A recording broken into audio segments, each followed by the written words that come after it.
ತುಂಬಾ ಖುಷಿ ಆಯ್ತು. ಪದೇ ಪದೇ ರಿಲೀಸ್ ಮಾಡ್ತಾ ಇರ್ಲಿ, ತಿಂಗ್ಳಿಗೆ 2 ಮೂವಿ ರಿಲೀಸ್ ಮಾಡ್ಲಿ. ಥಿಯೇಟ್ರಿಗೆ ಒಂಥರ ಹಬ್ಬ, ಕಳೆ ಬಂದಂಗೆ ಇರುತ್ತೆ ಅಪ್ಪು ಮೂವಿ ಬಂದ್ರೆ. ಅಪ್ಪುನೇ ಎಲ್ಲ ಅಷ್ಟೇ. ಹೌದೌದು, ತುಂಬಾ ಚೆನ್ನಾಗಿ ಎಂಜಾಯ್ ಮಾಡಿದ್ವಿ. ಆ ವಿಶಿಲ್ಲು, ಆ ಚಪ್ಪಾಳೆ ಹೊಡಿಯೋದು, ಅಪ್ಪು ಅಪ್ಪು ಅಂತ ಕರೆಯೋದು ತುಂಬಾ ಚೆನ್ನಾಗಿತ್ತು. ಹೊಸ ಸಿನಿಮಾ ಆಗ್ಲಿ ಹಳೆ ಸಿನಿಮಾ ಆಗ್ಲಿ ಅವ್ರದ್ದೇನು ವ್ಯತ್ಯಾಸ ಇರಲ್ಲ. ಸೇಮ್ ಕ್ರೌಡ್ ಇರುತ್ತೆ, ಸೇಮ್ ಜೋಶ್, ಸೇಮ್ ಪ್ರೀತಿ. ಅಪ್ಪುನೇ, ಅಪ್ಪು ಅಪ್ಪು ಅಪ್ಪು.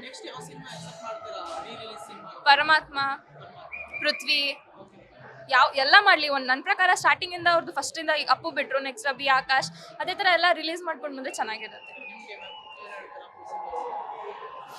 ಏನ್ ಹೇಳೋದು, ಅಪ್ಪು ಅಂದ್ರೆ ಫೇವ್ರೇಟ್ ನಮ್ಗೆಲ್ರಿಗೂ. ಚಿಕ್ಕ ವಯಸ್ಸಿಂದ ನಾವು ನೋಡ್ಕೊಂಡ್ ಬಂದಿದ್ದೀವಿ. ವಿದ್ಯೆ ಅಪ್ಪುನೇ ನಮ್ಗೆ ಫೇವ್ರೇಟು ಅಷ್ಟೇ. ತುಂಬಾ ಮಿಸ್ ಮಾಡ್ಕೊಳ್ತೀವಿ. ನಮ್ಗೆ ಆ ಥರ ಆದಾಗ ನಾವು ನೆನ್ಸ್ಕೊಂಡು ಇರಲಿಲ್ಲ. ನಮ್ಮ ಮನೆಯವ್ರಿಗಿಂತ ಹೆಚ್ಚಾಗಿ ನಾವು ಅವ್ರನ್ನ ಇವಾಗೂ ಟ್ರೀಟ್ ಮಾಡ್ತೀವಿ, ಮುಂದೆನೂ ಟ್ರೀಟ್ ಮಾಡ್ತೀವಿ. ಹಾಗೆ ನಡೀತಾನೆ ಇರುತ್ತೆ ಈ ಲೆಗಸಿ. ಹೌದು, ನೆನ್ಸ್ಕೊಂಡಾಗ ಅವ್ರ ಸ್ಮೈಲ್ ನೆನ್ಸ್ಕೊಂಡಾಗೆಲ್ಲ ಇರ್ಬೇಕಾಗಿತ್ತು ಹಾಗ ಅನ್ಸಲ್ಲ. ಅವ್ರು ಇಲ್ಲ ಅಂತ ಪ್ರತಿ ಒಂದು ಸೀನಲ್ಲೂ ನಮ್ ಜೊತೆನೇ ಇದ್ದಾರೆ, ಇಲ್ಲೇ ಎಲ್ಲೋ ಇದ್ದಾರೆ ಅಂತಾನೆ ಅನ್ಸದ್ ನಮ್ಗೆ. ನಾವು ಫಿಲಮ್ ಅಭಿಮಾನಿ ಆಗವತ್ತಿಗೆ ನೋಡಕ್ ಬಂದಿದ್ದೀವಿ. ನಮಗಂತೂ ನಮ್ಮ ಮಗ ಹೆಂಗೋ ಆ ಥರ ಅಪ್ಪು ಅಂದರೆ ಅಷ್ಟು ಪ್ರಾಣ ನಮಗೆ.